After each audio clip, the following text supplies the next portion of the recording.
სად მიდის ეს აქცია. ბატონ პატას რამოდენიმეჯერ ჰქონდა კითხვა უსმინე წინა ვიდეოების სხვათა შორის 10 ლარი თუ არის გამბაჟებული პროდუქცია თაროზე რა პასია. ხშირ შემთხვევაში მაგალითად რომ მოვიყვანო ზეთის მაგალითი თაროზე 80% უხეშად 10 ლარიანი პროდუქცია იყიდება 12 ლარად. საიდანაც ნახევარი არის დისტრიბუტორის მარჟა, ნახევარი არის ქსელის მარჟა. 80% პროდუქცია იყიდება სააქციო ფასად. დანარჩენი 20% შეიძლება ღირდეს 16 ლარი და 17 ლარი. მაგრამ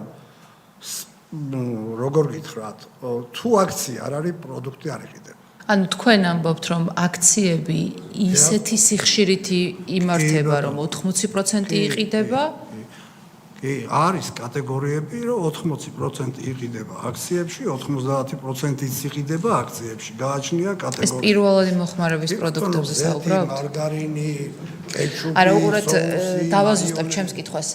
იმდენ ისეთი სიხშირით, ანუ თვეში იმდენი დღე არის აქცია, რომ ეს განაპირობებს ამას თუ თვეში ერთხელ არის და 80% მყიდველის ელოდება იმ ერთ დღეს. ნახეთ, სხვადასხვა ტიპის სააქციო პერიოდები აქვს სხვადასხვა ქსელს. ვიღაცას აქვს ორკვირიანი და ორი კვირა მიდის.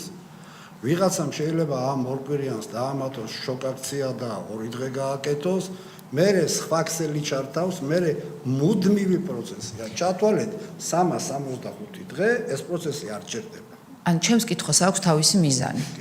ანუ მომხმარებელს ჩვენ ისეთ წნეხში ვაყენებთ ჩვეულებრივ ერთ მოქალაქეს, ვისაც აუცილებლად ჭირდება რომ იყიდოს ზეთი. რომ თვეში დაელოდოს 2 დღეს და შეიძლება რაღაც დღეებში გაიჭიროს ან ისე გადაანაწილოს, მოკლედ ბუღალტერია ავკიდოთ იმისი, როდის რა, რამდენი იყიდოს, იმიტომ რომ ანუ ქეშბექების სისტემა მუშაობს, თუ აქციები ისეთი სიხშირით იმართება თვის მანძილზე, რომ უბრალოდ გაცილებით მეტი რაოდენობა იყიდება აქციების დროს. ჩემი პასუხი არის შემდეგი. თუ ამ ქსელში არ არის აქცია, არის იმ ქსელში, თუ იმ ქსელში არ არის, არის შემდეგი. ანუ რაღაცა ბუღალტერია უნდა აწარმოოს ადამიანმა ირბინოს ქსელიდან ქსელში, დაელოდოს, დაიანგარიშოს, რომელიც გიჩვენებს სად რა ფასია და აქცია არის ეგეთი. ხო, გასაგებია. რადგან 80% არის სააქციო გაყიდვა. ის ქსელების პროცენტებს, რასაც ახსენებენ, ვეთანხმები იმ პროცენტებს. მაგრამ ქსელი ამას რეინვესტირებას აკეთებს ფასში, რომ დაბალ ფასში გაყიდოს და მე არც ვიტყვი და არც ვამბობ, რომ იმას ჯიბეში ჩაიდებს. პირიქით, ქსელის ამ რეტრობონუსს მოიხმარს იმისთვის, რომ მიიზიდოს ყიდვები. თქვენც ადასტურებთ, რომ ეს ფასდაკლებები ხდება ძირითადად ქეშბექის ხარჯზე. ქეშბექის ხარჯზე ხდება, პირდაპირ ფასდაკლების ხარჯზე შეიძლება ფაში თქვენს ნაწილზე, თქვენს აი ქეშბექის გარეშე რაც გაქვთ თვითღირებულება, იმ ნაწილს ოდესმე აკლებთ? ქეშბექის გარეშე თვითღირებულება რა მაქვს?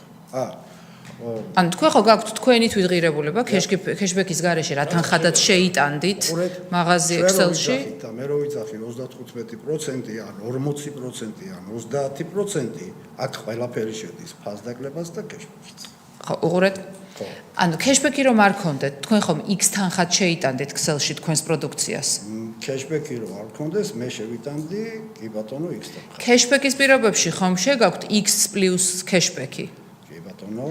ფასდაკლებების დროს თქვენს X აკლდება რამე თანხა? ქეშბექშია უკვე ის. დიახ, ამას გულისხმობ. ანუ მთელი ეს ბუღალტერია, რომელიც მომხმარებელს ავკიდეთ, რომ მაღაზიიდან მაღაზიაში იაროს, თვის ბოლოს დაელოდოს, გაიჭიროს, რაღაც არ იყიდოს, მოიკლოს და კონდეს დისკომფორტი, არის იმის ხარჯზე, რომ არსებობს ქეშბექი.